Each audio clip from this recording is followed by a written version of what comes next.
Thank you everyone for joining us for this webinar on collaborations in lighting, directors, programmers, and designers presented by Rob Koenig. My name is Laura Lawrence and I'm the Global Marketing Director at Harman. Just a few things before we get started. Everyone on the call is muted to keep down noise levels during the webinar. However, there is a chat function where you can submit questions to the presenter and they'll try to answer as many questions as possible. This webinar is also being recorded and the link will be made available a few days after this presentation. We do have a number of other webinars taking place over the next few months for audio, lighting, video, and control, and we'd like to encourage you to take a look at the different webinars in our Learning Sessions workshop series on pro.harman.com, as well as visiting Harman Professional University to see our many on-demand and certification courses that are available to you for free. And now I'd like to introduce you to Rob Koenig, the presenter for today's webinar.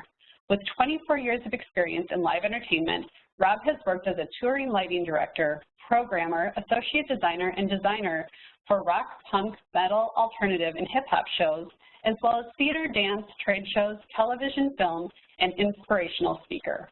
Joining Rob on the call today is Harman's own Brad Schiller. Brad has been involved in automated lighting for over 30 years. He is a self-described lighting geek and is employed as a business development manager for Martin. And now I'm going to pass the mic over to you, Brad and Rob. Thank you. That was an amazing introduction, Laura. I really appreciate that. Good morning, Brad. Hey, Rob. Great to see you this morning. How you doing? Oh, very good to see your face. I miss your face. Yeah, I miss you too. It's been a long time. You know, we've been together. We've known each other, I mean, for a long, long time. And long time. Your 24 years seems like they just flew by.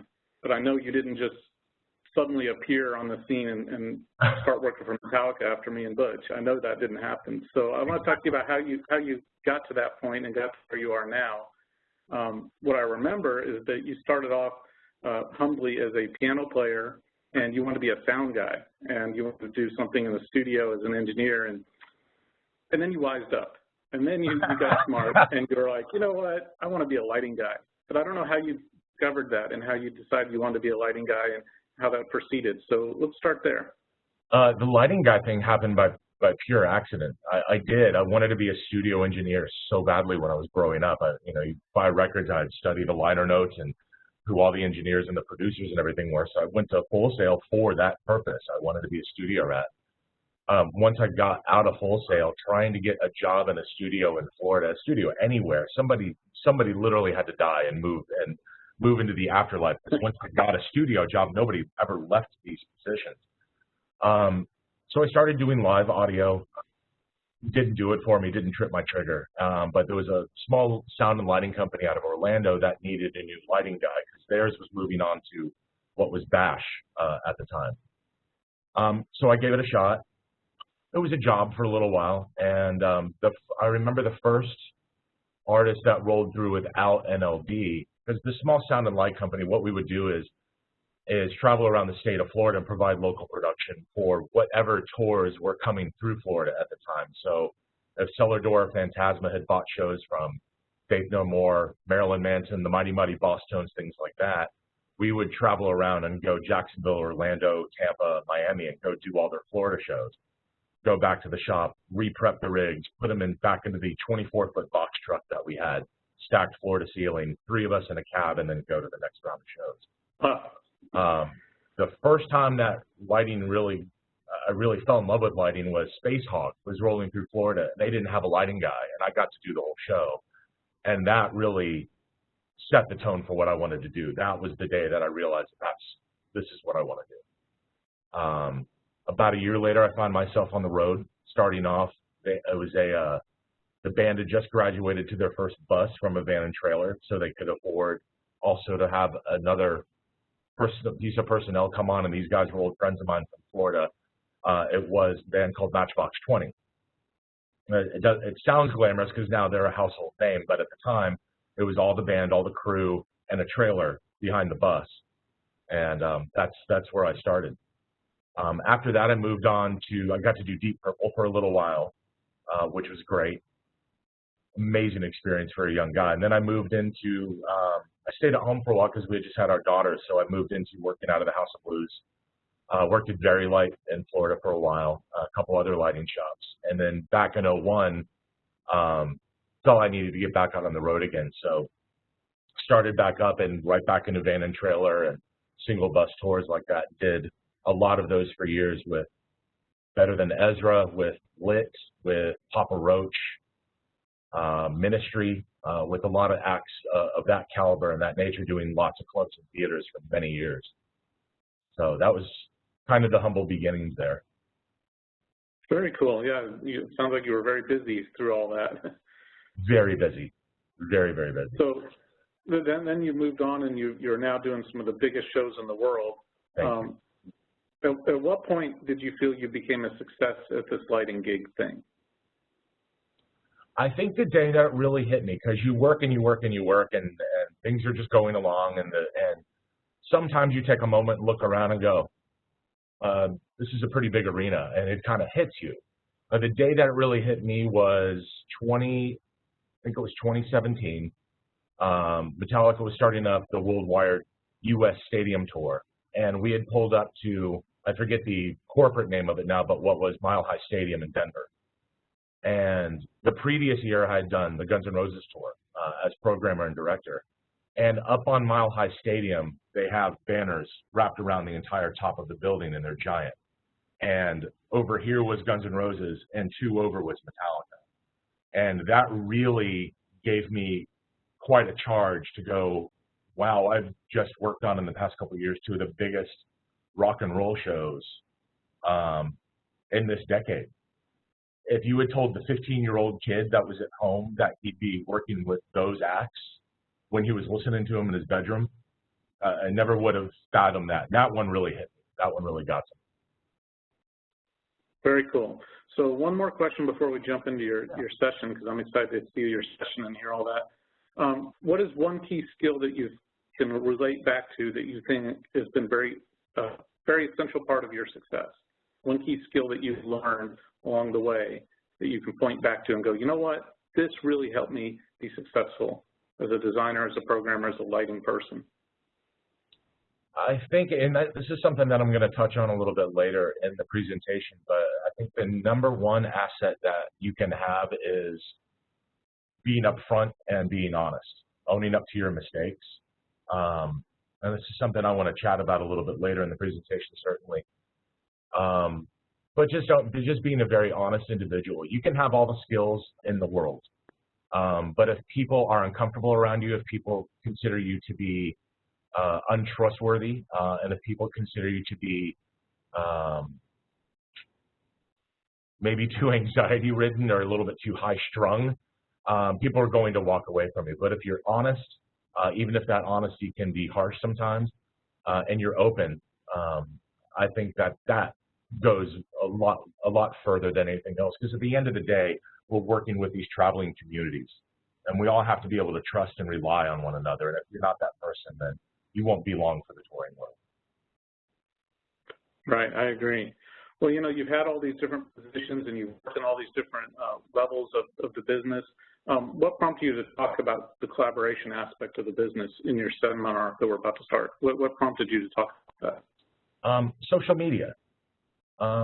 Before all of this started, I had seen in a couple different social media platforms and in a couple different groups, what defines a lighting designer question, or what does a lighting director do?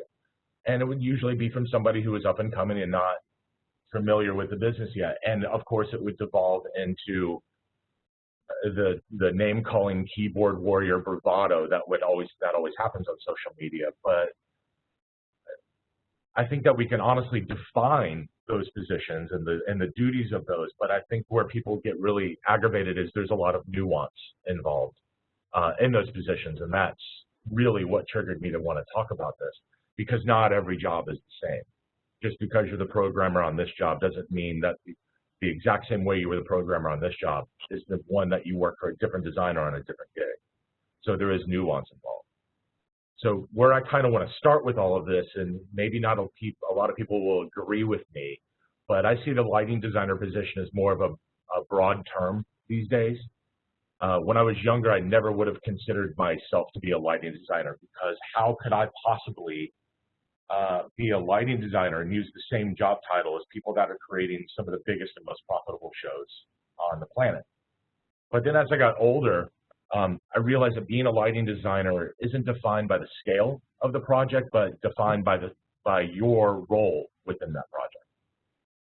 Lighting designers can come in all forms, smaller shows to the biggest on the planet, like we were just talking about. But for now, the first category I want to talk about is the one-person army. This is where I started my career. It's where a lot of people start their careers. This is where you're the designer, you're the programmer, you're the director, you're everything to the artist. You have figured out a way to get the artist the most bang for their buck. You figured out how to cram an entire lighting rig into a trailer being pulled around by a bus.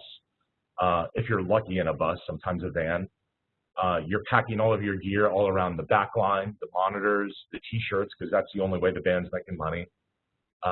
Attempting to make sure you don't put too much weight in the trailers and blow tires, which I was guilty of once.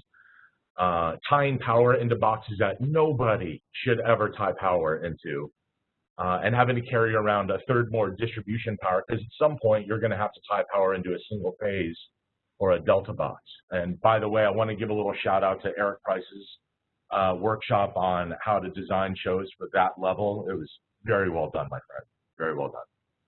So when you're doing this, you're traveling around in the same vehicle with the artist, and you're potentially starting to establish a long-term relationship with that artist. So the scenario goes like this. The band's gaining some steam. Things are going really well for them. Their much anticipated record comes out. Their popularity excels very quickly, and management says, we're going to bring in a designer. And ouch, that hurts.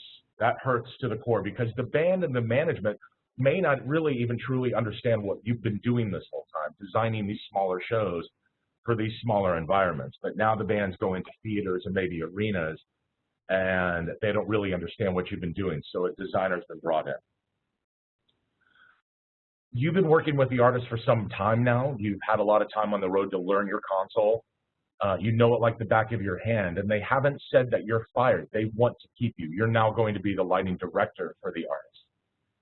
And as much as you feel like you're going to be stabbed in the back, this is going to be a great learning experience for you if you don't blow it. The new designer that comes in, you're going to be their best asset. Don't let this move discourage you, especially when you're up and coming. You haven't been fired. They want you to stay. They trust you. They feel like they can put a lot of faith in you. So it's okay to play the hand that you've been dealt, and given some lead time with this, you might be able to even discuss with management and the artist who that designer is going to be. This will open up a lot of opportunities for you, very obviously, because now you get to work with someone that you respect, that you love their vision, and you want to bring that vision into your artist show.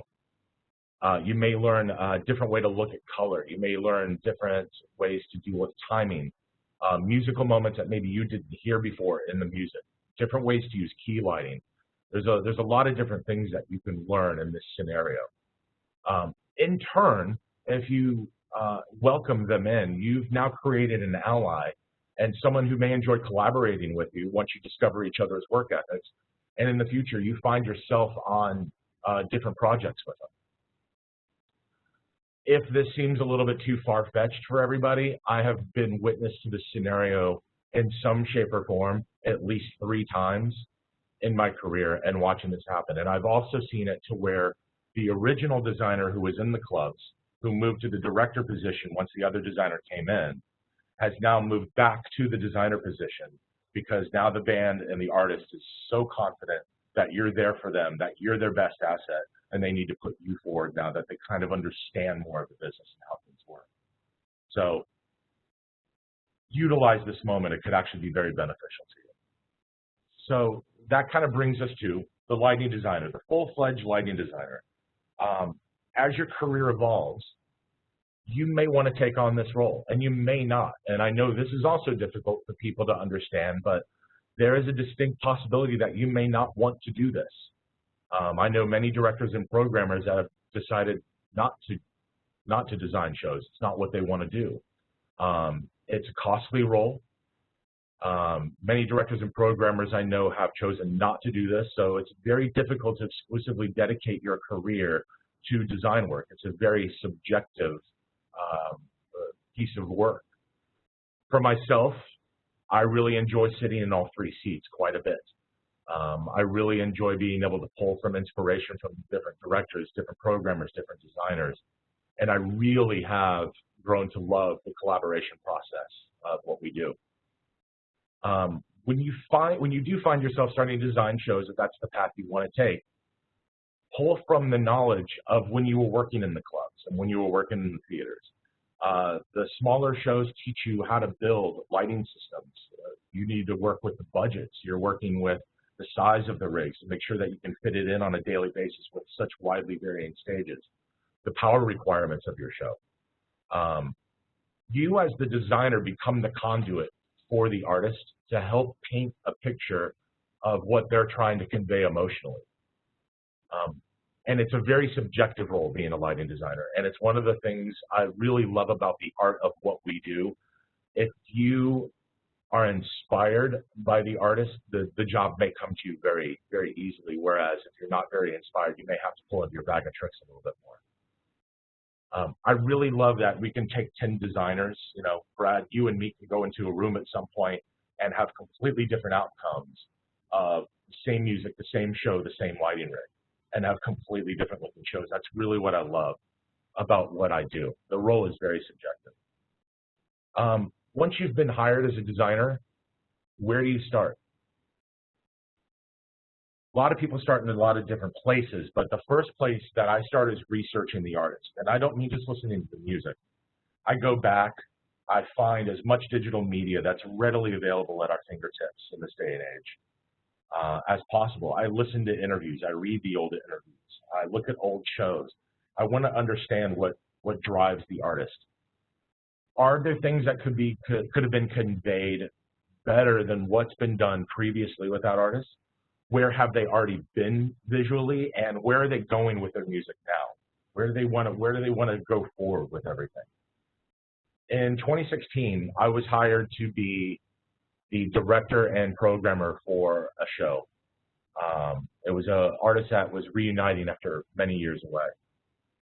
The lighting designer was not able to be there for the first couple pickup shows, so I was assuming that role as well. Well, the first show, the singer for the band was injured on stage. Fast forward a week or two later, we're all panicking that the show is canceled. The future shows have been canceled, but he forges on. But the only way that we can do the shows is he is now having to sit downstage center in a chair, and he can't leave the stage at all. So after listening to just hours and hours of interviews with all the band members, there was a question that was posed to him at one point, and it was a baiting question, of course. It was kind of funny. It was on a late night talk show of, why do you leave the stage so frequently during the show? And of course, somebody's looking for well, I'm going back to do drugs and hang out with chicken and all that kind of stuff. But his answer kind of shocked me a little bit and said, I'm very uncomfortable when I'm not singing on stage. He felt more comfortable standing behind the shield of his singing. He was fine with that. But when he was doing nothing up there and the guitarist was soloing for 3 minutes, he felt kind of goofy, so we left. Well, how does that relate to the story? I've got a singer now who feels goofy, and he's unsure of himself, and he's feeling very self-conscious that he's on stage, and he can't move. So now I know this about him without ever even meeting him or chatting with him to this point. And I was able to pull out his key lights and make inhibitors. So where now he's in a black hole in those moments. And when he starts singing again, we light him up again. Now, whether he knew I was doing this or not, doesn't matter. He was very comfortable on stage, never had a moment. If I had not have seen that interview and known that about him, my night could have ended much, much differently. As Brad, I'm sure you can assume how that could have ended. Of course. Another time, I was working with a female hip-hop artist, somewhat familiar with her music, but I was also researching her and listening to her interviews. And during her interviews, when she would make a joke, she made the sound with her mouth that I thought was kind of peculiar. And then I started watching live shows, and she's doing the same thing on the live show. So I made a little bump buttons that would coincide with the sound she was making, and she got the biggest kick out of it ever. So these things just let you know that, it'll let the artist know that you're paying attention to what they're doing. I would have never known these things if I wasn't watching the interviews, not just the live shows and the videos. So research your artists as much as you possibly can. As you go and start doing these things, the more you start learning about the artist, you start getting inspired by them. It might be music that you don't dig, but something triggers you in their love of the art form of what they're actually doing. So as you start to get inspired and you start working on the design, what do you start with? Well, sometimes I'll start with a particular fixture type. Other times, maybe it's not the type so much as maybe configuration of fixtures. I'll typically have a feature set of fixtures that kind of ground the design. They're kind of the star of the show, and then kind of explore from there what else we can add to it. Now, while you're digging in and you're really feeling your creative juices flowing when you're working, pull your head up out of your program that you're working in every once in a while, because sometimes we get a little carried away and our show suddenly won't fit into the venue, the size of venues that we're going to be dealing with. So make sure that you still have those things in mind while you're designing, that you still have budgets to deal with, you still have transportation issues to deal with. You might be in 1-2 trucks, you might have a trailer. So just make sure that you're still working within the realm of reality. You might already have a vendor that you're going to be working with. You might have a list of vendors, but while you're in this process, feel free to begin speaking with those people and the vendors to start getting an idea of your costs, of your labor, of your power requirements that are needed for the show, to make sure that you're maintaining the scope of the project and ensure that you still are in the ballpark of reality. Flexibility with fixture types is key. When you're working with a vendor, you might have a fixture that you really are pounding your fist about because this is the light for the show. But when you're working with your vendor, you might run into some caveats with that, so you have to talk to them. So for example, if I want the new Era 800, new fixture from Martin, might not be readily available, but he's got his friend in Michigan that can rent that light to you. But now you've just driven up the cost of the show because that light has an overhead on it, and now he's sub-renting. There's flexibility involved here. Okay, so you go to the vendor and you say, what do you have in stock? Well, it turns out he's got a bunch of quantum profiles in the shop ready to go. Those have been an asset of his for a couple of years. So will that serve the purpose of the show? Can you be flexible? Can that light now, does it drive down the cost of the show because he's had those lights for a couple of years in his shop? Can you pass along those savings to the artist? Are you capable of now augmenting the rig because you have saved some money on all of this? Just again, if they truly are going to accentuate what you want to do with the show and they're acceptable, then by all means, do that, but always be flexible with your fixture types. And one last little thing on fixture types is I do find that sometimes the fixture types don't necessarily match the shows. So I would also say just be very careful, because if you're doing a band that is maybe older in stature, a full LED show might not work for that artist. And understanding that, a lot of us folks still kind of want to go to that, maybe a tungsten look or maybe a discharge look, but make sure that your fixtures feel right for your artist. Speaking of the artist, as the designer, you're going to be collaborating with the artist quite a bit.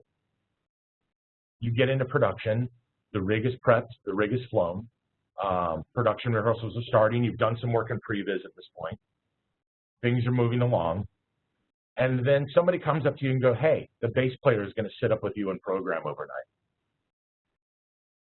I really enjoy doing this, and I know a lot of people don't. And the first time that it happened to me, I very much so was like, oh, I can't believe this is going to happen. And there's two reasons why. First off, I was being a parrot of what I had heard previous. Oh, I can't believe the singer was up with us all night last night building tubes. And the second reason was I wasn't taught yet and hadn't learned yet that the show is not yours. They've hired you to convey their show. The show belongs to the artist. So I kind of understand why people get a little discouraged from that, but I truly love being able to sit up with the artists and having them help me convey the visual representation of the art that they've spent all of this time creating. You get to paint the picture of what the music looks like in a live environment. The video director gets to do the same thing and put up a video on YouTube and convey what they want to see visually.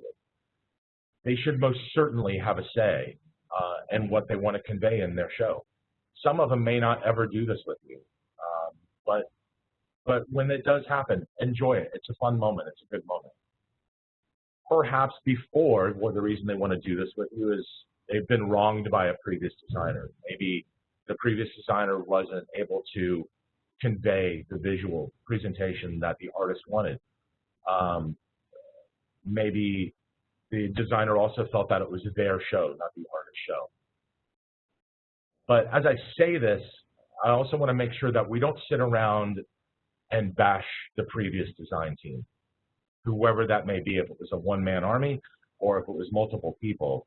Let's exercise a little bit of decorum when it comes to this. So the artist may come to you and say, I don't think that this was conveyed last time, can we try? Bashing the previous design, it's not becoming. You don't know what things came to bear. You don't know if there was budgetary issues. You don't know if perhaps the designer was a friend or a relative that did lighting and wasn't able to pull off the job. Just simply let them know that you'll certainly address those concerns and see if you can convey that better for them from the previous design. As your career progresses, you might be able to work with bigger artists, bigger budgets, and you might also be able to afford a programmer. When you can be afforded a programmer, I highly recommend to utilize it. Your console skills after touring with all of these artists may be second to none, but having someone be able to drive the machine for you is a very freeing experience. You can get up, you can walk around, you can look at the show from different angles. You can have meetings with the management and the artist. You can talk to your crew chief about different tasks that need to be taken care of. You can have some interdepartmental meetings and make decisions, and all the while your programmer is continuing to build the show.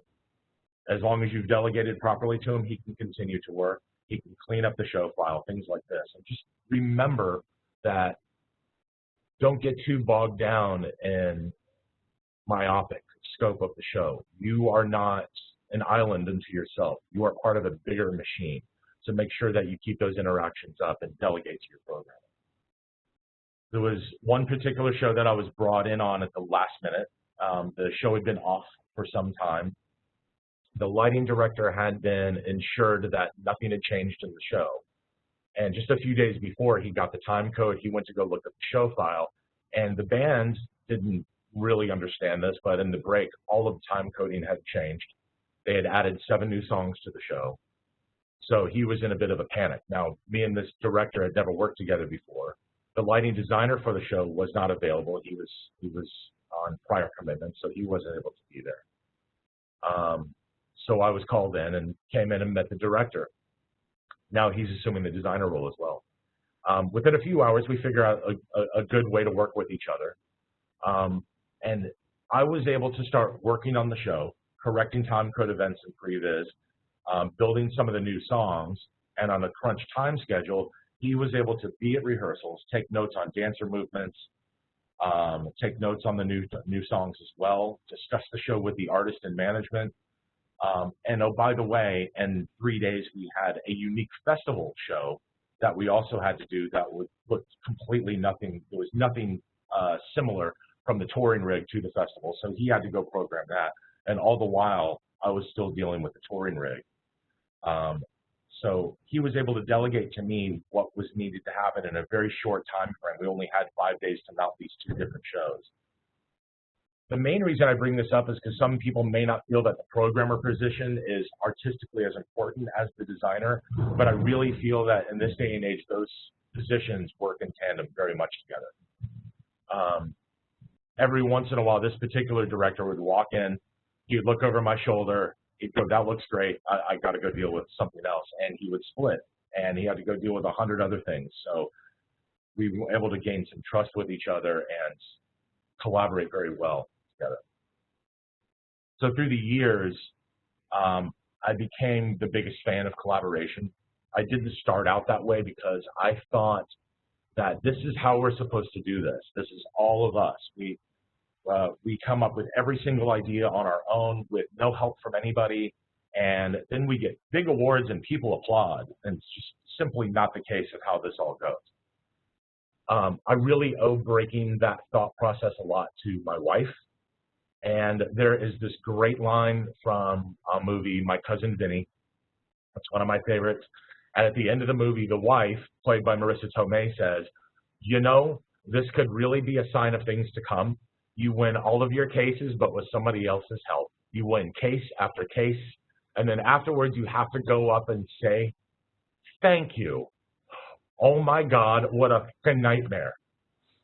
I love this line because this is utilizing the assets around you, utilizing your designer, your director, your programmer, your production manager, your video director. So make sure that you use all the assets available to you to build the scope of the show. This doesn't mean that you need to be bullied out of your vision by listening to other people. Remain true to your vision and your thought process, but always be open to some new ideas, even if maybe they don't fit the narrative of what's going on. Because one of the things I realized when I was much younger is sometimes I learn a lot of what not to do.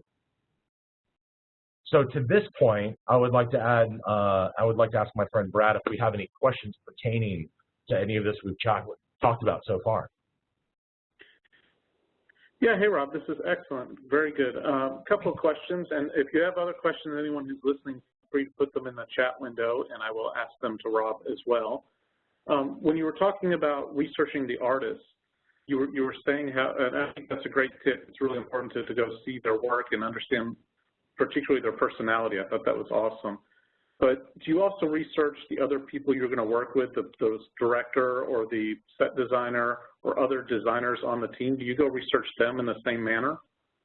To a certain degree, I certainly do. I definitely want to look up, you want to look up their resume. I look up their Facebook, their social media, and some designers really surprise me because you'll find that there's no common thread of any design that they've ever put together. Some designers, you can go, oh, that's a design by this person. You kind of see some similarities from show to show. There's others that have completely endless bags of tricks, and every show looks discreetly unique. But yeah, I would absolutely go look into those people, see what they're about, what shows they've done, the scope of the project. Some people, I'm very blessed. I love music. I love art. I love performance. I'm very blessed. I've worked with a very wide scope of different types of artists. Some people only do one specific style. They may only work in pop, or they may only work in country. And that's their forte, and that's fine too. But you kind of want to get an idea of what they're all about. But yeah, I absolutely think so. Super. Well, we got some other good questions coming in here. So here's another one for you. This actually comes from Singapore. He's wondering, what can you say in terms of lighting and set design to an artist that's not ready for a full-fledged production, and they keep insisting on using a house programmer? He's asking from a production manager's point of view. Well, from the production manager's point of view, that means that he knows that they have the budget to be able to do so. That's a very unique situation. I don't know how to address that personally. The only thing that I can say is maybe compare them with, help them compare with other artists that are on the road that are doing shows that maybe are utilizing their own design team, and how much more rehearsed, how much more spot on and beautiful the show can be with someone who understands the nuance of the artist. It's a very unique situation. I don't know if I've dealt with that one personally. But he's a production manager. He knows that they've got the budget to do so. So I would say just encourage him to look at, just look at other artists on their level that are making the same kind of money, that are making the same kind of waves that they are, and go look how much more rehearsed and beautiful this show is compared to what we do on a daily basis. Okay. What previs software do you use when you're out there prevising? I use a myriad of them. I really enjoy a lot of the different formats. When the one that I really go to is GrandMA 3D. And I don't want to say anything disparaging so much, but GrandMA 3D is the least pretty of all of them, is the best way I think I can put it. So I feel if you have a really good-looking show in GrandMA 3D, you've got a really good-looking show. I feel that some of the other ones are fantastic. WYSIWYG, Capture, all of these things are great-looking, but some of them are almost too pretty. Remember one time we were having to work, we were not having to work, but we were working with Capture. Capture's gorgeous, but it was too pretty. It was the haze levels were stunning. It was like the most controlled, most beautiful environment on the planet. I kept coming back behind the guy who had actually done the drawing for me and dumbing down some of the settings and messing up the fog because it's never going to be that perfect in real life. When I'm afforded the opportunity to, I like to use two simultaneously. And I've done this on quite a few occasions. So I might have MA3D on one monitor, and I'll have something like a Capture or a WYSIWYG or something else on another monitor. And somewhere in between the two, I find reality sits. That's kind of how I work in previs software. And when you're in previs, particularly if you're in a previs session away from everything else, in advance of pre-production, do you take little bits of that and feed them out to management or the band, or do you wait till you kind of get all the way through it and then do a full show and tell with them? It really depends on how anxious they are. If they're not anxious to see anything, I want to make sure that everything is grounded in as much reality as possible. And I was just having this conversation with a friend of mine the other day that, you know, just like I just touched on that, some of these previs are too pretty. And that might not look like what it's going to look like in the real show environment. So I'm very hesitant towards showing that. If they're anxious and they want to see things, I'll certainly send them over. But I really want them to see reality. And I think a lot of these things are just very pretty. And it really doesn't reflect a stadium environment where you're never going to get the perfect haze levels. You're never going to get that perfect environment of that perfect beam traveling all the way from the stage 300 feet out, you know, so I'm very hesitant towards that. Gotcha. When you're putting together a show as a designer, do you try and do something unique in every production, and particularly if it's the same band going out on subsequent tours? And is it hard to decide what to propose as that unique element? Yes to all of that. I think that every record cycle, you know, most bands tour on record cycles still, but every record cycle, you want it to look different than the last one. You want the programming style to look different. You want the rig to look different. You want it to be as unique as their new music, their new art. So yeah, you most certainly want to change it up for them. I've also seen it to where they don't want to spend a dime. They like what they have, and they just want to keep rolling the same thing over and over again. You can't convince them otherwise. That's rare, luckily, but most bands want to see something new on each tour that they do. I know that for Metallica, we were running two discrete shows at the exact same time on the same touring cycle, our stadium show and the arena show, and really there was very little cross-pollination between those two shows. A little bit of video content, but that was about it. And I'm sorry, what was the second part to the question? Sorry, I was listening for the other ones coming. Where are we? Up here. So, is it hard to decide what to propose? Yeah, because sometimes you might be able to come up with 2 or 3 different thought processes of how to do the show. But I think once you lock into an idea, it is very hard to shift gears that maybe they didn't like what you proposed as much as you did.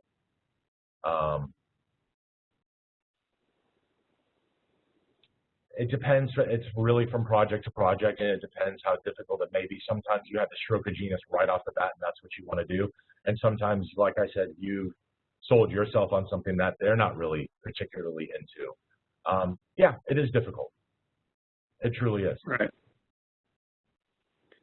And what about, you know, those good old video guys? We always talk about the audio guys, but the video guys, what do you do and how do you deal with it when they decide to kind of do their own show and they don't care about the overall result of the show and they're not collaborating as much as you want? I am terribly thrilled that I've not really met that too much. I work very closely with our video directors and the content teams, and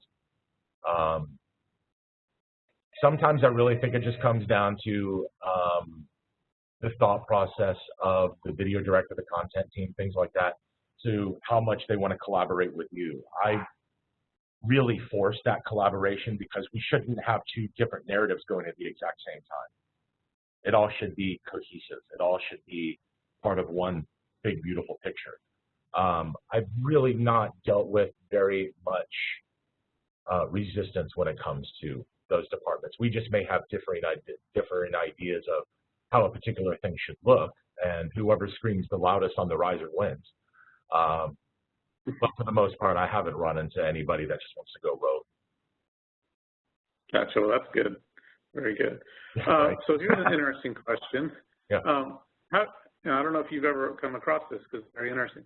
How do you manage a situation where you are not invited to rehearsal but expected that you deliver with precision? So you're not invited to rehearsal, but they expect you to be perfect. Wow. I guess there's a couple of sub-questions I would have to that. Has the band performed any of these tracks live? Do you have live recordings of them, even if in a studio environment? That's a tough one. You know, for me, having a musical background, drums and piano for many years, working out of a house gig for many years, I'm very blessed to be able to punt a show. So I can certainly rely on my punting skills if need be. That's a very unique situation. Just you got to give it your best shot. You got to give it your all. Otherwise, I can't really answer that one. That's a very difficult one to answer because every situation is very unique. I don't know how much of the assets you've been handed over. So. Well, I think also your advice earlier of researching the artist is a big one for that. Yeah. And I know I've found, you mentioned YouTube is a big tool for seeing previous performances, seeing how a band is live, right, as opposed to listening to just their albums.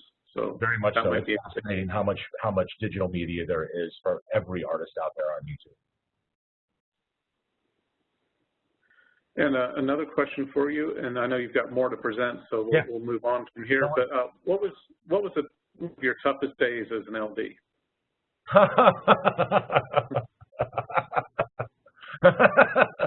I'm laughing because there's a lot. LD meaning designer or director?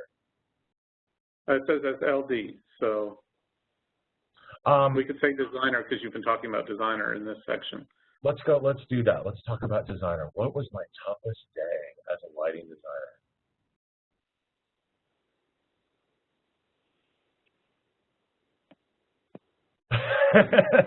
I'm struggling because there's a couple that are coming to mind, but here's my problem. My wife laughs at me all the time about this.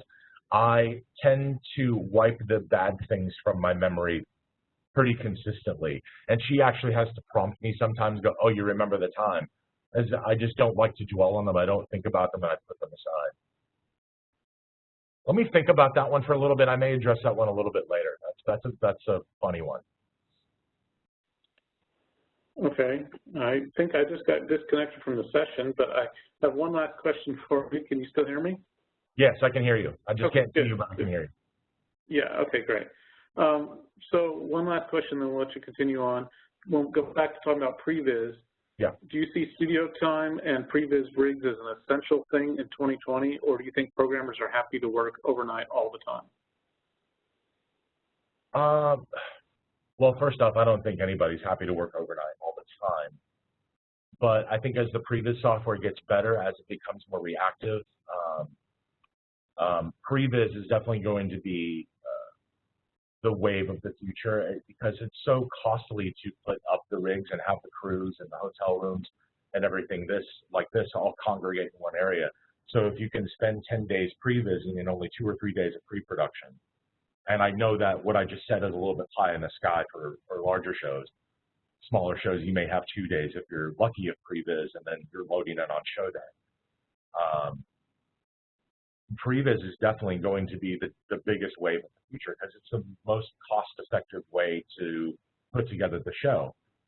As the Previs software gets better and better, you get lied to less and less by the software. It's becoming more and more of a reality, whether it's the beam shapes and the go-go patterns that are put into the lights, the beam spreads of different fixtures. So yeah, Previs is definitely where it's at, and I think everybody would love to be able to work during the day in 10 to 12-hour days and not have to go in at 6 or 7 o'clock and work around the clock until the sun comes up. Most definitely, especially when you get on the stadiums, because there's no choice on a stadium show. Let's do the overnight.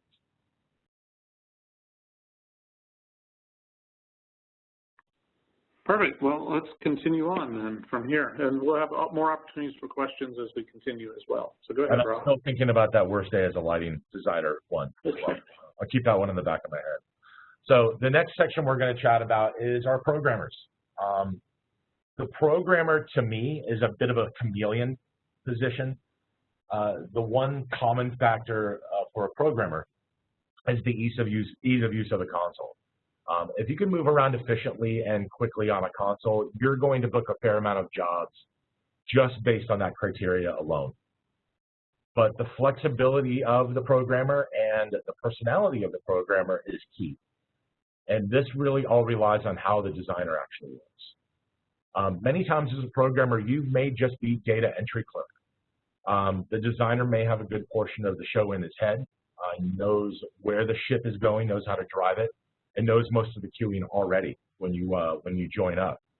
But sometimes the designer will see his tasks very differently, and he might give the programmer rough guidelines per song and let you have at it, and maybe making some corrections later. So there's a lot of different ways that a designer will rely on a programmer. One of the biggest ways that a designer can rely on the programmer is writer's block. We all get writer's block. You've done 15 songs, 15 numbers, whatever the case may be. You've scrounged around in your bag of tricks. Potentially, you are just not inspired by this particular number. May not be triggering anything for you. So you as the programmer can very silently sit at the console and play around with color, play with different effects, different beam shapes, and you're just kind of giving subtle suggestions of what could happen, and something could trip a trigger of how now they want to light this song. Something may just jump out at them and just be the perfect fit. Maybe you say that this number, I got this one's inspired me. I'm walking away for a little bit and I'll tackle this one. Sure. So you're now a massive help to the designer, not just being the data entry clerk. Working with your programmer and working with each other for the first time, you'll start to develop a shorthand, and this will come over time. And what I mean by shorthand is a language that you both understand. One time I was working with a designer, first time, rather renowned designer, lovely guy, and I was working with him as a programmer, and we were going in to visit a show that he had to add some new numbers to, and they wanted to change the look of some things at a residency show. And he hadn't seen the lighting rig in 2 years. So we come in and sit down at the consoles, and he just starts spitting different things out at me. Hey, make those lights blue, put this over here, do this. And as we're going along, 20 or 30 minutes in, he looks at me and just goes, what queue are we on? I turn absolutely ghost white. I didn't know we had been writing cues. He didn't once say store it or book it. I had no idea that there was no music. We hadn't listened to a stitch of music. We hadn't looked at a rehearsal tape, anything. Luckily, I was able to recover quickly because we'd only been doing this for 20 or 30 minutes. And later laughed about it, and we've worked many times together since then. But that was a very big learning moment for me, and asking the question of how do we do this together? How do you talk? Let's sit down and just kind of go over all of this, and don't be afraid to ask those questions. And I got to tell you, there's sometimes with that designer and a couple others, we barely talk anymore. We just go with it, and we've developed that relationship. We understand each other's thought processes. I also want everybody to kind of remember, as a programmer, you're the designer's confidant, but you're also the designer's punching bag as well. When the designer has to leave for 2 hours and go to meetings, this is your time to clean focuses, clean the show file, Maybe keep blasting through some different material if you have the time to do so. And when they come back, even if they may not have liked what you've done, they'll certainly be appreciative of the extra effort that you put in while they were gone dealing with some other meeting. I once had a designer leave for a couple hours, had to go do a meeting with the band and management, and he came back and said, wow, I never would have done that. Keep it. I love it. So it works out. So you're definitely in an inspirational position to help out a designer, most certainly. That pretty much wraps up my programmer section. Brad, did you have any questions pertaining to programmers, or should we move on? Or probably. I just got myself back on the system, so okay. Give me 1 second here. That was weird. My internet just went away. All good. So let me ask you this question while I'm looking for that. Yeah, there's some coming in now. So what's your favorite thing about being a programmer versus being a designer? I know you enjoy both, but I'm not asking you to pick one over the other, but what do you enjoy about being a programmer as a favorite thing? The designer is really the hot seat when you're in pre-production. And the stress levels are usually high, and people might yell and scream and tell you they don't like anything you've done or anything like that. One thing I like about the programmer position is being the support for the designer, being a second brain at problems that he may run into. I also enjoy being able to inspire a designer. I love it when they walk away and I've programmed a song and they come over and go, that was awesome. Because sometimes you don't know if you're doing the right thing. For the most part, I'm really driven towards the programmer side of it more, and I also really like the hands-on of the console, being able to get the geeky side out a little bit, call my other programmer buddies who are what I call the Neos in the Matrix, and they can see every 1 and 0 and call them and go, how would I pull this off? And then being able to walk me through it. I really like the geeky side of it, you know. So yeah. Awesome. I love being a programmer. So here's a couple of questions from our great listening audience. This one's kind of cool. A crew on tour is just like a marriage or relationship. The same way the relationship takes more effort the longer it goes on, same for a touring crew. What strategies do you utilize to keep things going month after month, year after year, tour after tour? The number one thing that I will say is be kind. Being kind goes a long way with your crew. When your crew has had a miserable day, you walking up to every one of them and just saying thank you means the moon to these guys. You know what I mean? They don't ask for much. You know, they just want to be fed and they want to be able to work properly and safely. A thank you goes a long way.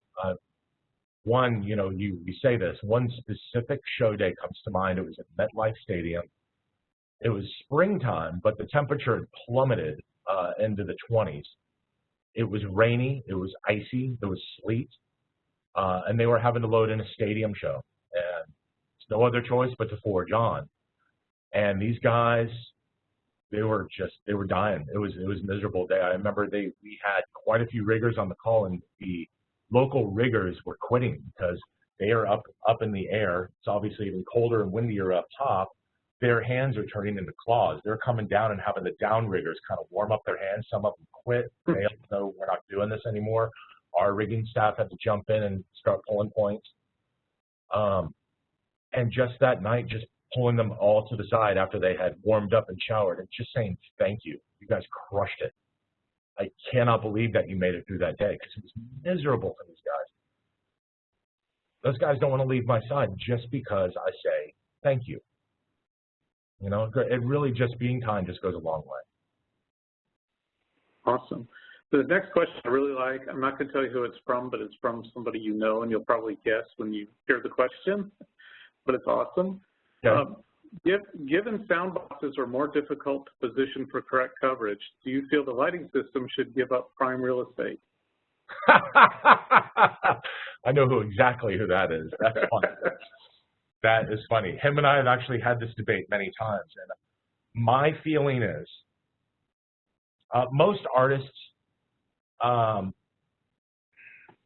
this will go from artist to artist. I will say this, because There's some artists that are concerned about the visual representation of the show, and there's some that are concerned with the audio representation of the show. So it really kind of varies. But I will say this, that when working on an end stage show, we as designers know where the PA is going to land within a few feet. We absolutely know where that's going to land. So we should take that into account as we're designing an end stage show. My friend there is probably referencing an in the round show. And this is where you can get into some caveats, because there is no set way to put up audio or lighting, for that matter, for an in the round show. So there's a lot of compromise and debate and back and forth that has to go into this. I'm very understanding of the audio end, having started off in audio, so I understand that sometimes their placement is key. But I also know that a lot of the technology that they have at their disposal allows them to steer things a lot better than say 20 years ago. So when they try to pull a little bit of the wool over my eyes, I know that there's some flexibility on their end, let alone on my end. So as long as you guys play in the sandbox well together, you're going to come up with the right solutions. Awesome. All right, here's another one. When you find yourself with a new programmer, do you secretly get them to do a few things that you know how to program to see how they will work or cope? Yes.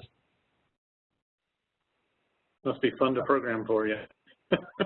Well, but yeah, I do it because somebody that you and I both know did it to me when I first started programming for him. And right. the first words out of his mouth is when we started the song was, "Make me an endless waterfall."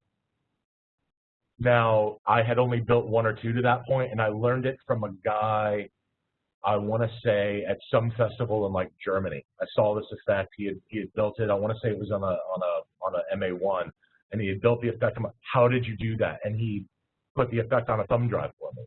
I was like, oh, this is so rad. But but yeah, there's definitely a few things, because it depends on the job. And how deep I need somebody to be, like I was saying, a Neo in the Matrix. Sometimes I need that data entry clerk and someone that's going to actually just do what I need them to do. Sometimes I need somebody that's sitting next to me to give me a little inspiration. Sometimes I need somebody that's going to make loads of things of automation all talk to each other. Well, it depends on what you need from that programmer. But yeah, I will most certainly give them a couple interesting tasks to accomplish and see how quickly they can do them. There's I came from the school of guerrilla warfare, so there's a lot of things that I'll do differently, and there's a lot of programmers out there that are the most amazing programmers on the planet, but they're so surgical in what they do, they end up being slow. And a lot of the times on these compressed production schedules, you don't have that kind of time to play with. So that was the long answer. The short answer is yes. Right. And tying into that, when you are working as a programmer, where do you go to find information and resources to help you become a better programmer? That's a really good question. I go to the companies quite often. I learn from them. I learn from the reps. A lot of these companies have great service teams. They also post up a lot of YouTube. And the number one thing that I'm going to say is don't be afraid to ask the question. I know very few programmers who aren't willing to share their knowledge with other programmers. I have called guys. I've had something in front of me where I didn't know how to accomplish it, had the designer walk away, pick up a phone, call another programmer buddy of mine, ask him the question, and bam, they get me through it really quickly. And by the time the designer has come to sit back down, it's already been done. So don't be afraid to ask the questions. There's no shame like not knowing how to do something. You know what I mean? We all have to start somewhere. Just to ask the question, learn it, and apply it. So fellow programmers is a big asset. Yeah. So when you find yourself as a programmer or lighting director, do you set the system up to make it easy to take it into a festival from the get-go, or do you do that at the first festival point? How do you deal with the festival side of our life? That's a very, very, very good question. It all depends on the artist, what they're carrying, what you're going to be doing. If you get the itinerary and you see that there's a bunch of festivals and you talk to the production manager and yes, we are taking in our system, Absolutely. But you need to start from the beginning, and you need to figure out the routing and where this thing is actually going. Maybe those festivals are just fly dates. You're not carrying a system. Maybe it's forced that you have to use the house rig and you're not bringing anything but maybe a floor package. Depends on scenario to scenario, but if you get that itinerary and you see that you've got arena festival, club, arena, theater festival, you definitely need to take all those things into consideration. I had one show where it was a finger design, but I kind of made it look a little bit more like a spaceship, and it was a total of 8 fingers, starting from short to long over the canopy of the band, and low to high. But then I was able to program it in a way to where the stage is narrower, take off the last 2 sections of truss. The stage is shallower, take off the upstage sections of truss and start there. And program it accordingly so where if you had to make those manipulations with the rig, there was no problem. So a bunch of lights sweeping to a guitar player, making sure that I had certain groupings of lights doing that. So today it was 12 lights, but tomorrow in the smaller environment, it was only 6, but that's still happening. So look at your itinerary first and make those judgment calls from there. Talk to your production manager.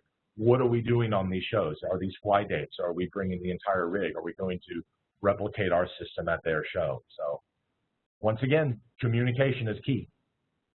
Yes, definitely. How much do you rehearse to run a show live? Does your piano playing background help you to be precise when playing cues to music? My piano playing and my drumming background are very helpful. Having a musical background, I think, is very important to me. I know a lot of musical people that don't have a musical background of playing an instrument, but I think having certainly a love and a passion for music goes a long way. But yeah, my keyboard playing, first off, all my independence work, you know what I mean? So being able to manipulate and get around the console quickly, especially if you're doing a punk show, definitely helped me. Understanding mood, understanding rhythm, understanding time, different time signatures, all of those things that having a musical background really have helped me. A lot of people joke when I program a show, I'll have a director come up to me every once in a while and go, "You're a drummer, aren't you?" And I'll chuckle about it because I make sure all those little drum hits and everything get hit. But yeah, having that musical background, man, when I was 7 or 8 years old, I was cussing my dad for making me play piano. And because for the first couple of years, I loved it when I was a little kid. Then I started getting older and started getting a little sass. I'm like, I don't want to play piano anymore. My dad made me do it, and I took lessons all the way through my adolescence. And I'm super glad that I stuck with it now because it really helps. All right, a couple more questions. This is the more technical question here. Do you prefer SACN over ArtNet or vice versa? From my experience, I have found that streaming ACN is a lot cleaner. I tend to have a lot less problems with streaming ACN, especially if the network is set up correctly by the vendor and they have proper streaming ACN boxes distributed everywhere. I have found that streaming ACN is much cleaner, and guys that are way more techie geeky than me will have led me down that path, and I definitely rely on it and trust it a lot more than I trust ArtNet these days. Okay, this next question is pretty interesting. It's kind of a long one, but I'll read it all through to you. Again, looking for a difficult situation, so put that in your head.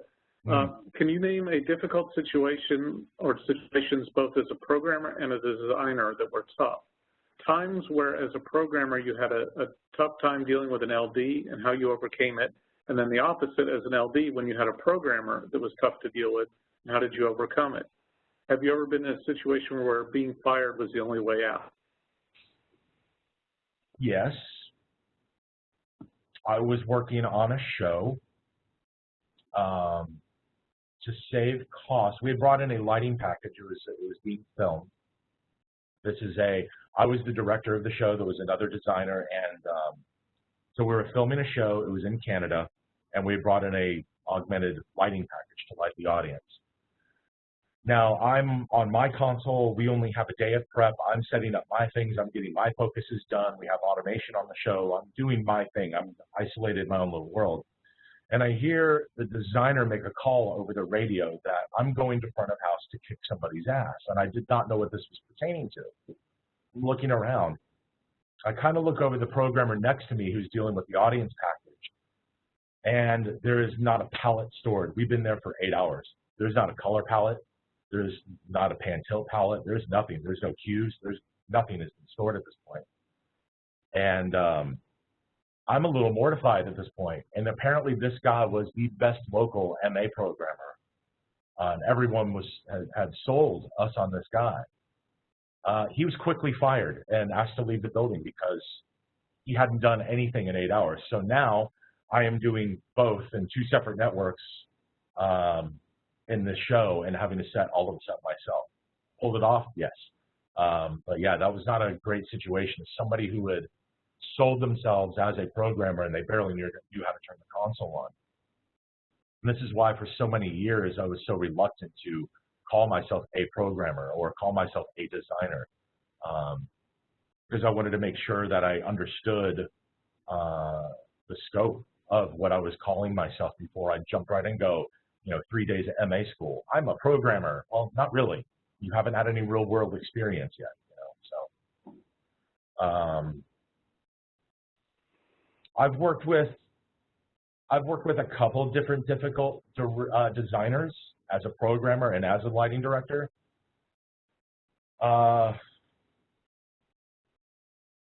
Head down. You want to finish the job. You don't want to quit. They may be not exactly the kindest person on the planet. They might be making things way more difficult than they need to. So you just remember at the end of it that there's going to be a check that comes to your house, and you can forget about all of this later. It can be very difficult sometimes, especially with long days, especially somebody who's talking down to you, which I don't appreciate. Nobody really appreciates that, and I certainly don't try not to do it. Of course, we all get caught off guard.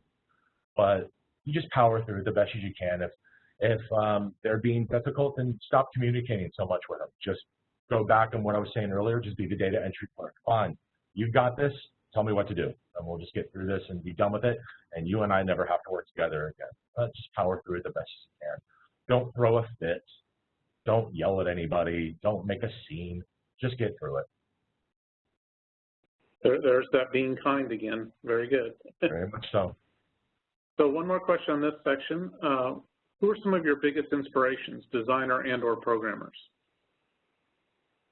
Okay, that's pretty easy. Designers. I've worked with them a lot over the years, these guys, and they're 2 of my favorites. Butch Allen is at the top of that list. I think he's an incredibly uber talented production and lighting designer. He's also somebody who knows how to be kind on a job site, knows how to drive people and how to get the best out of them. I've learned a lot over the 17, 18 years that I've known him. He's been very instrumental in my career, and he's been very inspirational to me. I have a lot of love for that guy. Peter Morse, I think, has one of the best eyes in the business. I think his use of color is second to none. I've worked with Peter on bigger shows and smaller shows, and I just think he's got an amazing eye. He's taught me a lot how to light dancers specifically. Incredible talent. Phil Ely, absolutely love what he does. Phil Ely is rock and roll through and through. Obviously, my early years in Metallica, John Broderick, amazing. I was inspired by John for many, many years. Being able to work alongside Dan Brown and doing the production designs that he does and coming up with unique ideas for our artists is incredible. There's really a lot to name. People that I haven't been able to work with, Baz Halpin and his team of Alex Reardon, Tamlin Wright, blow my mind on what they're able to do. They're very inspirational bunch. Programmers, Joe Cabrera, he's the guy I call Neo in the Matrix. The next one right in line with that, Eric Marchwinski. These guys are amazing. I've known them both for a very long time, and I also know that I can pick up the phone, call them with a problem, and then boom, they're on it with me. Troy Eckerman, Brad Schiller, and Vicky Claiborne, and Benny Kirkham are the reasons I wanted to be a programmer. Yes, Brad, I'm throwing you under a bus right now, but the shows that you guys were doing, the kindnesses that you extended to me, the calm work demeanor that I witnessed with the four of you working on your shows was very meaningful to a young lighting director coming up the ranks. I remember very specifically Benny Kirkham. First time him and I worked together, I had seen him operate a perfect circle in Orlando, but him and I didn't met. I want to say that was a Willie Williams design. Don't really remember, but it was a great looking show. About a year later, I was at a K-Rock Jingle Ball thing with Papa Roach, and Benny was the house programmer for the day, and they won. And I remember him and I got along really, really well, had a great day together, a lot of laughs. And at the end of the day, we're out on the back dock, and he goes, "Hey man, you ever have any questions or problems with the console? Just give me a call, man. I'll help you out. I'll work you through it." So many people had said things like this to me, and I just called bullshit on so many of those people, because so many people would not pick up the phone and they would have that bravado and just not say anything. Well, about 6 months down the road comes up, and I'm having a problem on the console. So I go, let's see what this guy's all about. I call up Benny, and boom, picks up the phone. I go, "Hey, Benny, this is," and I don't even get my name out. He goes, "Hey, Rob, how the hell are you, man?" And that blew me away. He remembered me, remembered who I worked with, and walked me through my problem. And ever since then, I've been friends with that guy. Some of the most talented programmers on the planet, as far as I'm concerned. And that's just the tip of the iceberg of who inspires me doing this. Right, those are all wonderful people, and Benny, yeah, he's amazing. I've known him for a long, long time, and he is one of the top for sure. Yeah, so him I think you have more taught me how to be calm behind the board. Yeah, those guys are just calm as a cucumber, man. Nothing bugs them. Just go, just go. It's just amazing. Yep. All right, I think you have a little more to say. Yeah, so we're moving on to our lighting director now. This will kind of wrap us up. This is a section that I'm very familiar with. I've been a lighting director for a very long time. The main job of the lighting director is to maintain the integrity of the show for the artist and the designer. You essentially are serving two masters as the lighting director. Your job is to ensure that the show is showcased the same way every night, night after night. You got to make sure the spotlights are correct, that your cueing is on time, making sure the focuses are spot on as possible. And for the most part, this really should come with no inherent problems. But there are some situations that you want to be aware of. Examples, and this is a common one, the artist may want to change a number in the show. They might want to change the look of a number. They might want to do different dancer blocking. They want to change the order of the songs in a show. Sometimes this can create havoc on a time-coded show, depending on how it's been set up. Things like this may come up. So as the director, you should make sure that you have enough console skills to be able to handle all of these things on a daily basis. Now, while it's not your job as the lighting director to question what the artist wants to do, that's more of the designer's role. If these changes do come up, you want to make sure that you communicate them with the designer. If the designer then takes issue with them, they can feel free to contact management or contact the artist directly to discuss it. But the lighting director is the one on the road dealing with the system on a daily basis and the artist's expectations. So decisions need to be made quickly to keep their performers happy. During the programming process as a director, make sure that you learn as much from your programmer as you possibly can.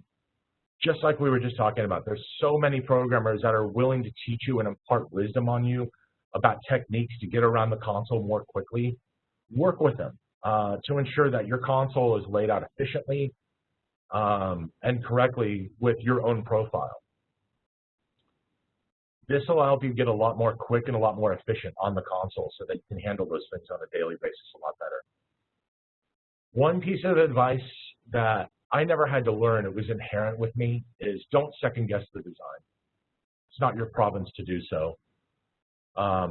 Don't be tempted to make a design for the show and show it to your buddy, the bass player. Your buddy, the bass player, then goes shows the singer, and the singer then goes shows the production manager, and then may show the management. And this will very quickly start deteriorating your relationship with all of those people, with the designer, with the artist, with management who placed all this trust in you. It's not the lighting director's place to say that the design is bad. Your immediate goal as the lighting director is to continue to work for the artist and the designer if you choose to do so, and maintaining the integrity of that design. And quick problem-solving skills are your best assets as a director. So, Brad, you and I talked on the phone the other day, and you brought up a scenario that I think I want to talk about. That's kind of sensitive. And this is, as a lighting director, being approached by the artist or management that they want to replace the designer on the show, and they want you to be it. This is a pretty sensitive little subject so that we're going to be chatting about. So when this happens, there's a lot of things that need to be evaluated. Every situation is different. There's no simple way to really qualify all of this, but the best advice that I can give to you if this will happen to you, I'm not even going to say if this happens, at some point in your career this will happen, is to make sure that they're not trying to simply figure out a way to save money on your back. The business of being a designer is a costly one.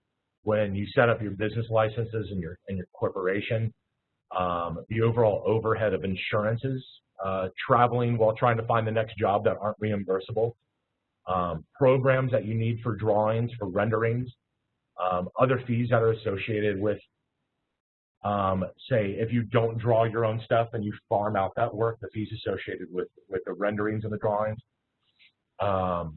Perhaps you have to have at least one staff member because you're constantly busy trying to get work. There's a lot of things that are associated with being a designer. So are you really willing to start providing all of those things to really, truly be the designer? And the biggest question is how willing are you to burn that bridge to that designer? That's really key. Perhaps you feel like you need to walk away from the artist at this point and show loyalty to the designer. Maybe the designer wasn't right for the artist. You're the only one that can really, truly answer those questions. But tread very lightly when something like this comes up. Once again, communication is key. Be honest, be upfront. And sometimes you may be very surprised by the reaction of a designer if you let them know what's actually happening, and that honesty will go a long way with them. I know that two of our friends, Brad, a few years back had a very similar situation. The director and programmer, same guy, was asked to take over the show after the designer had been there for a few years. And that person called the designer and said, this is what's going on, and I'm ready to walk away because I don't want to steal your gig from you. And the designer said, you know what? Take it. God bless you. It's all good. We're still friends, and they still to this day maintain a friendship. And that director, the director who is now the designer, still works for that artist. So just always be open and honest about these kinds of things. The last thing I want to say on that is don't allow the excitement of being asked to design in the show overshadow the potential that may become a liability issue to you, whether that liability is legally or professionally. So just keep that in mind. I think that was a great point you brought up. I'm glad we chatted about that. Your touring relationship with your artist, a lot of people can get this very confused. Your relationship with the artist should be friendly, but it should always maintain professionalism. Always maintain a comfortable distance to the performers. I always kind of joke around that you're not going to their house for Thanksgiving. Be cordial. Have chats with them, most certainly. If they invite you out for a drink, that's great. But understand what your relationship really is. They are the boss. Maintaining that comfortable distance has gotten me a long way in working with a lot of performers. It can certainly be difficult because they're charismatic people. That's why they're up on that stage. Sometimes it might be your heroes. I've gotten to work for quite a few of my heroes over the years. I once was sitting at a bar with a few crew guys and the singer of a band, and he gets a phone call. And he says, no, you're not bothering me right now. I'm with my rental family. That really sunk in with me. Your rental family. What do you do when you rent a car or you rent a hotel room? You really don't give a what you do to it, do you? So keep that in mind, your rental family. When they show up at the venue in the middle of the day and you've had a miserable day and you've had lousy stagehands, and the trucks were late, and the riggers were slow, and the fourth lighting guy is hung over, and the production manager yelled at you, they're going to walk up and ask you, how was your day? How's everything going? Your answer is going to be awesome. My day was great, because they don't really need to hear, and you don't need to burden them with your stories of woe. That's all there is to it. They need to have the confidence that the team that has been put together for them is professional, is focused, that's well put together, and there's no problems ever. Just always remember, they are the boss. I'm going to wrap this up with a couple nuggets of wisdom and then a little bit of a story. So the two last pieces of advice, and this is for all the positions that we're talking about today, the designer, the director, and the programmer. This first one's going to be a little bit difficult, and we were kind of chatting about this earlier, is that you may not have experienced anything crazy yet behind the console, but just remember, you're the calm center of the storm. Everything can go on crazy. Things can happen. Beers can get spilled on consoles. But no matter what happens, you keep yourself centered. You're the calm behind the console. Calm, cool, collected, deep breaths. Whatever's going on, you're going to get through this. You're going to solve the problem. Freaking out does not help anybody. It only exacerbates the problem. If the console's on fire, and I've had consoles light on fire in the middle of the show before, stay calm. You're going to get through this, but maintain your composure at all times. The second one, we also talked about this one earlier, just be honest and own your own mistakes. If you miss a cue, that's important. Don't go back giving excuses or throwing somebody else under a bus. They don't want to hear, well, the ClearComm system here is terrible. They don't want to hear, well, if they would just listen to me, then that's not instilling any faith and confidence in you. I've watched the blame game happen over and over in my life. It's not a good look on anybody. If something happens within your department, apologize. Take the hit for it and just go deal with it yourself, but be honorable about the situation. So I've got this one last story that I want to wrap everything up with and then kind of go back to questions with Brad. I haven't mentioned really any artists in any of the stories or any of the coworkers because I want everybody to be able to relate to these situations and paint themselves and maybe their artist. This one I have to tell you who this was because this is kind of funny. For many years, I've worked for Billy Idol. So this one tour we were doing quite a few years back, management decided in their infinite wisdom that we were going to start in Moscow. For anybody who's been to Moscow, it's not the greatest place to start a tour. You don't have the resources as readily available to you as maybe, say, Germany or Italy or any European nation. So it's already going to be a tough day. And of course, it is a tough day. My day consisted of a 120K rig that I found out at focus time at 3 o'clock had been hung backwards. So the spacers were on the wrong side of the truss. So only half the rig could be focused. The lighting crew not understanding the difference between did not understand the difference between channel and dimmer. That was a fun one. So I had to soft patch the entire rig to find out where everything was. So a lot of these things were happening throughout the day. So the fogger, the haze machine was a fogger, and this thing was about the size of a Volkswagen Beetle. It was enormous. So we were playing in an arena, so I had them park it 15 or 20 feet off stage and just haze this thing all day. During the middle of the show, this fog machine just goes rogue, and I just see a big pile of smoke rushing toward the stage.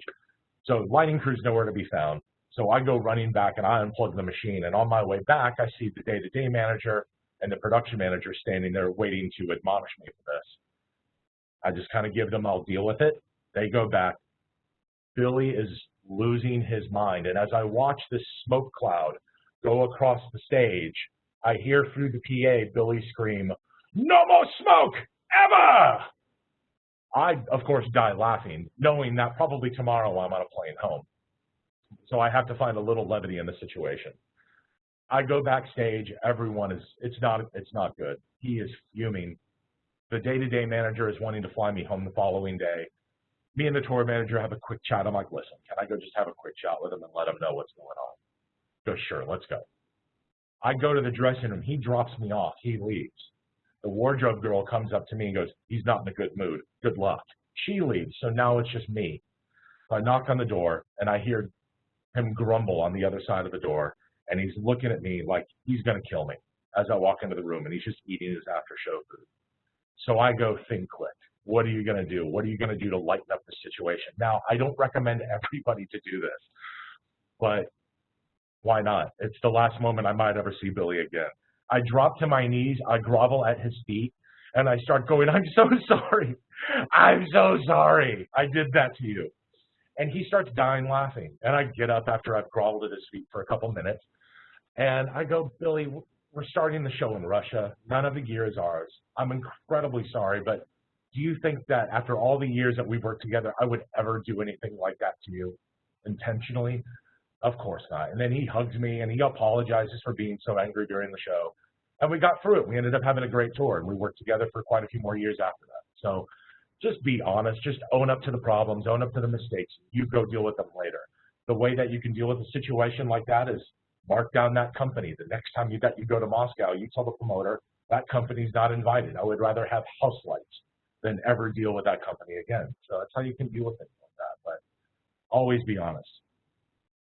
Last little thing that I'll say is just remember that when you make the job look easy, you instill confidence in everybody around you. But when you make the job look difficult, you make people very uneasy and very anxious. So with that, I want to just throw it back over to Brad. I want to thank everybody.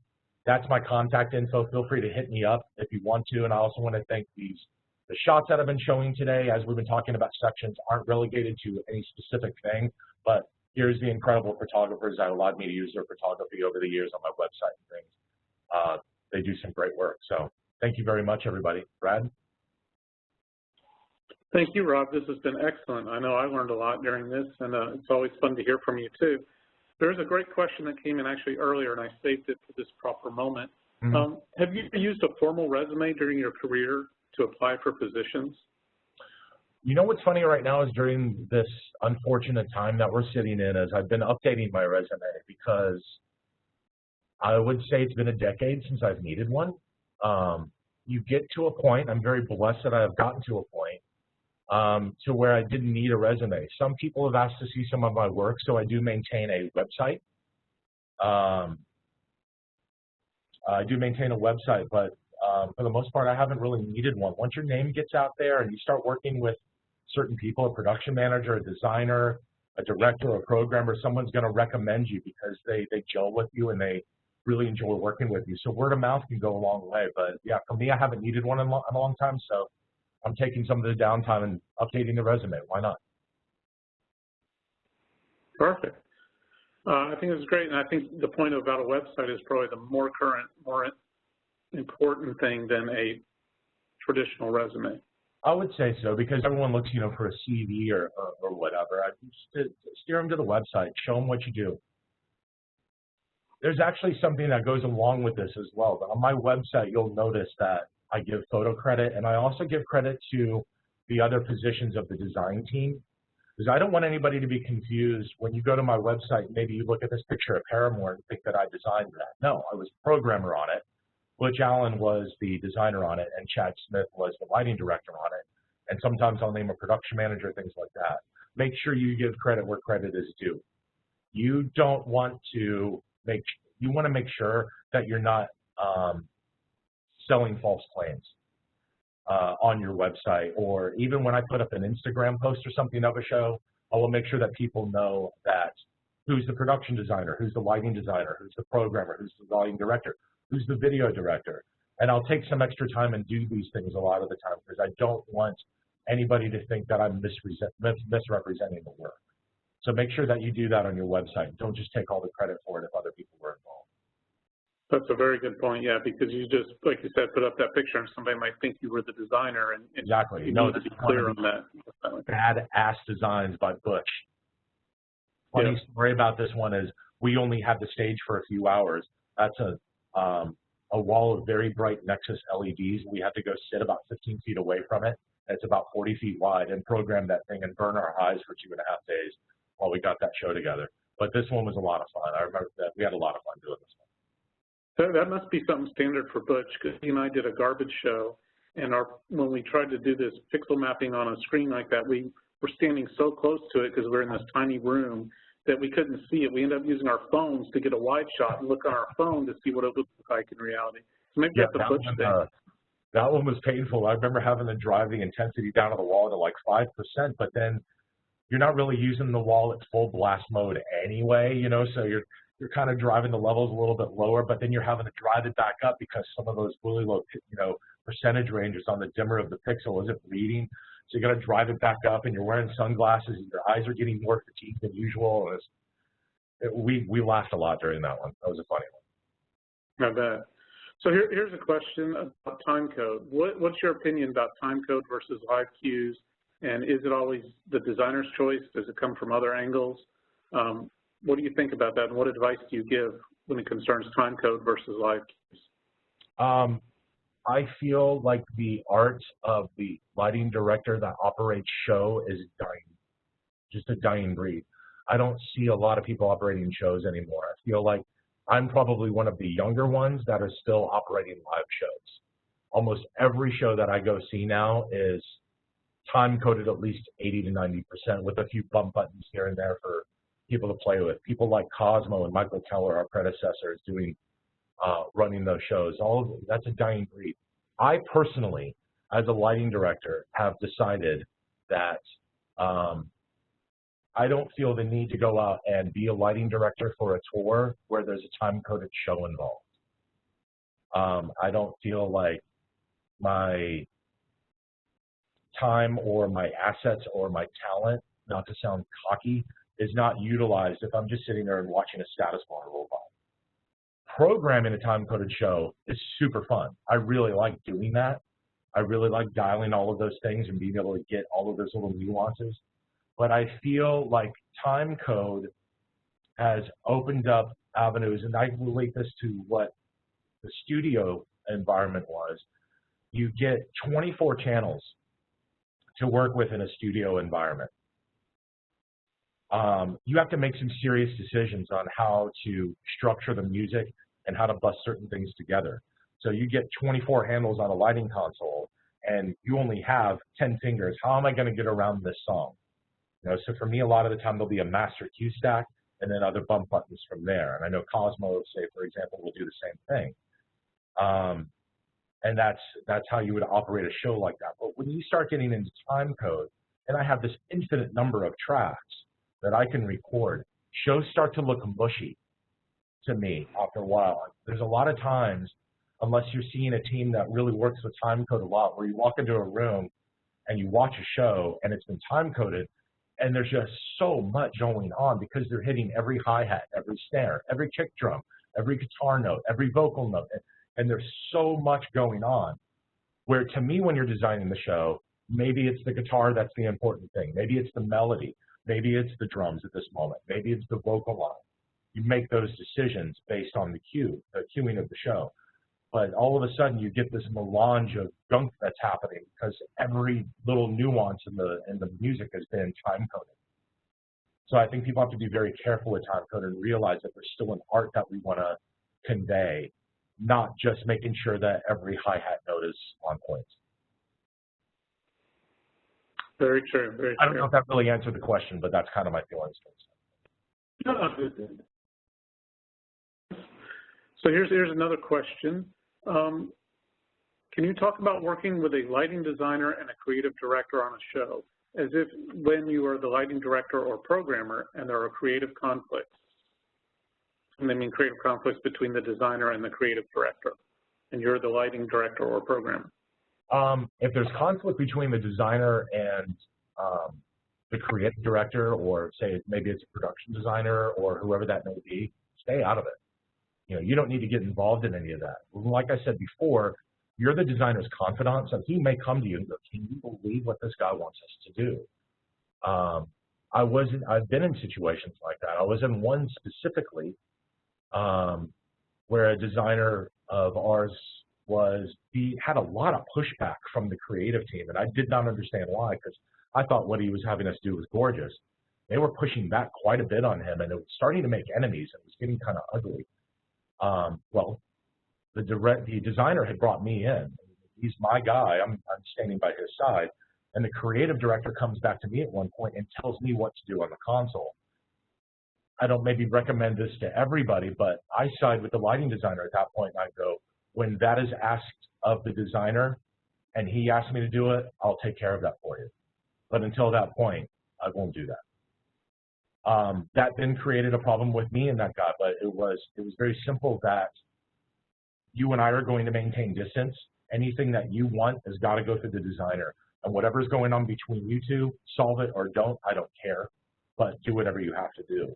The director, same thing, sit back and watch the mayhem. You know, there's nothing that you can do to get in the middle of that other than maybe be supportive of your designer. That's the fun part about being the programmers. You don't have to deal with most of that stuff. Exactly. And, you know, that's why I really think that's why the programmer position can be that punching bag and the confidant of the designer, because they can come over and they can vent to you. You know, you just dealt with some horrible things from the creative team and your artist is unhappy or whatever, and they come over and they can vent to you privately. And they know that it's not going anywhere because you're kind of an isolated member. You don't really know anybody within the camp. So they can come over and vent to you and not worry about it being spread everywhere. True. So here's one more question, and I like this one. It's very going off in a different direction. Is architectural lighting something you're interested in doing? Do you see a link between entertainment and architectural? Oh, very much so. I love architectural lighting. I'm ashamed I don't know more about it. My daughter can tell you, oh, look at that building. Oh, look how cool that's lit. Oh my God, check out that display over there. Constantly doing things like that. I love architectural lighting. I get inspired by architecture and architectural lighting sometimes when doing shows. And wow, that was lit really cleverly. How can I bring that into a show that I'm working on? So absolutely, I think architectural designers do some cool stuff. And I got to tell you, there's been a couple times that I've been invited to go be a programmer on a couple architectural projects that the timing didn't work out. I wasn't able to, but that's something I would definitely love to dive into at some point. I really love it. Cool. I agree. Well, this has been really awesome. Been a lot of fun chatting with you, and you've been part of a lot of great knowledge. And as you've got sorry we went so long. I'm sorry? I'm super sorry we went so long. Oh, it's okay. I've enjoyed it, and I think hopefully the attendees have as well, and of course they can reach out to you on your email there. Yeah. I think Laura's got a few final words here, but I wanted to thank you first. So Laura, go ahead. Okay, thank you so much, Rob. We really appreciate you presenting today. This was such a great presentation, and Brad, thank you for assisting. As Brad mentioned, Rob's contact information is up on the screen if you want to reach out to him with additional questions.